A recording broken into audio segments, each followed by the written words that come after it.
প্ৰিয় বন্ধু বান্ধৱীসকল, অকলে থাকিবলৈ আপুনি ভয় কৰে নেকি বাৰু?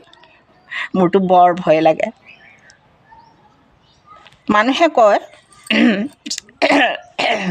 চবতকৈ বোলে মানুহকহে ভয় কৰিব লাগে। মোৰ দেখোন ভূতকহে বেছি ভয় লাগে। ইমানেই ভয় লাগে, এতিয়া কৈছোঁ নহয়, এতিয়াও মোৰ গাটো অলপ বেয়া লাগিলেই। যিটো বস্তু আমি দেখাই নাপাওঁ,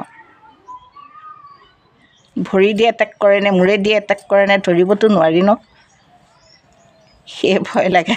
বেলেগ একো ভয় নালাগে বাৰু। কিন্তু মানুহ এটা হ'লেতো কিবা এটা হ'লেওতো নখেৰে হ'লেওতো আঁচুৰিব পাৰিম ন, কিবা এষাৰ হ'লেওতো ক'ব পাৰিম ন।